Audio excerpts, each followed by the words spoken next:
Okay, so let's get started with the first chapter.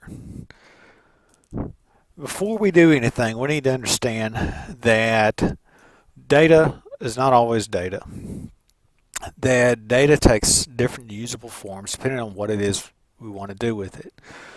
Another way to put this, a number isn't always a number. And the type of data, or what that number really represents, means a lot of different things depending on what it is that we want to do with it. From chapter 9, hopefully you read that one of the types of data that we have is called ordinal data. This means that data is placed in ranks or in relation to one another.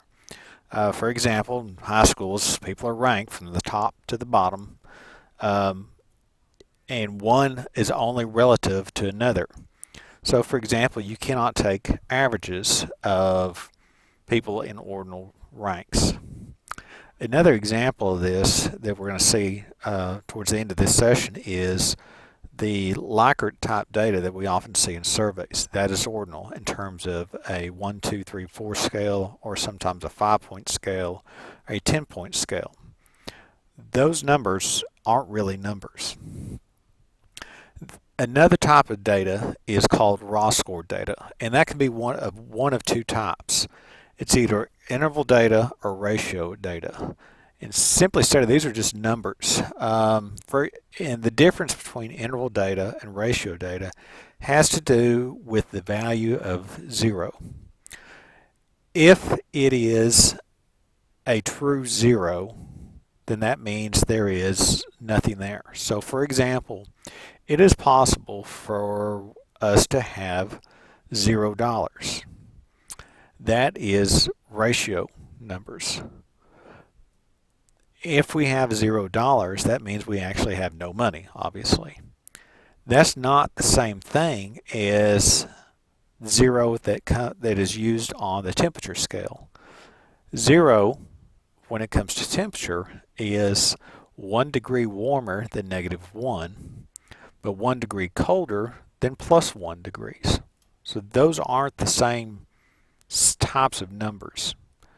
Uh, but for the most part, we can do the same things with interval data that we do with ratio data. Another type of data is called nominal data, and basically that's just taking a numerical piece of data and placing a score on it. So, for example, we might have political affiliations in that we have Republican and Democrat and independent and libertarian, and we simply put a 1, 2, 3, or 4 on those, and we use those because we want it to put them into a data file. You cannot take a 1, 2, 3, and 4 political party and do anything with them other than maybe get a mode or frequency numbers. But you can't add those up together and divide by 4 and come up with a 2.75. That doesn't mean anything on nominal data. Another type of data is called dichotomous, and that is simply a one attribute or another. For example, there's often yes-no questions. There are male-female as a gender. Those are dichotomous points, and very often we'll take a 1 for a yes and a 2 for no.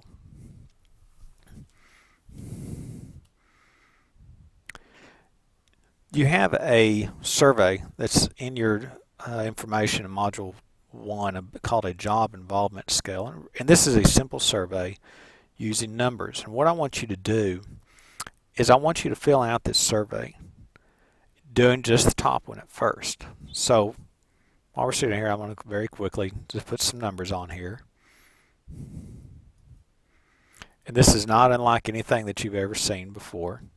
We see them all the time in restaurant surveys, job satisfaction. You see it at the end of a course when you do an evaluation of the instructor.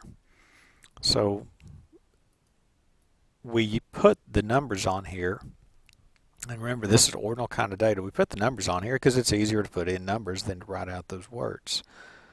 So very quickly, we will do a few more.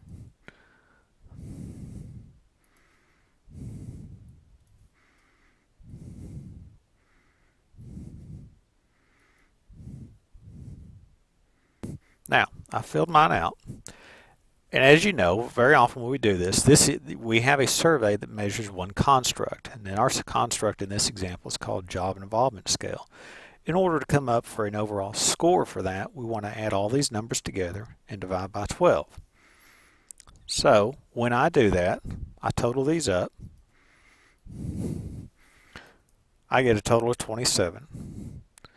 I'm going to divide that by 12 because I had 12 items. And I get a 2.25.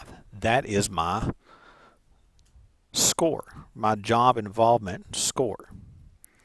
Now, the next thing I want you to do is look at this. This is the exact same thing. And what I want you to do is transfer your information. You're going to do it again.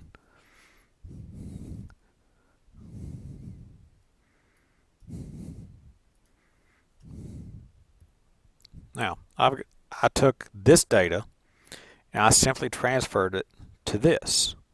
It's the same questions. I answered it exactly the same way.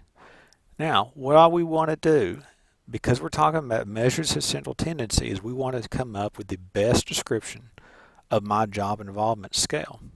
And what I want us to do is to go to the discussion thread about this. After you get to this point on the video, you go through this.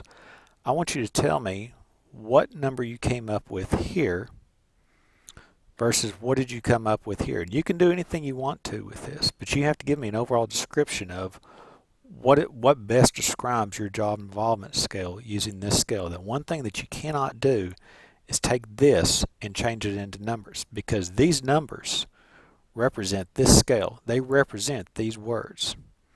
So take that and go to the discussion thread.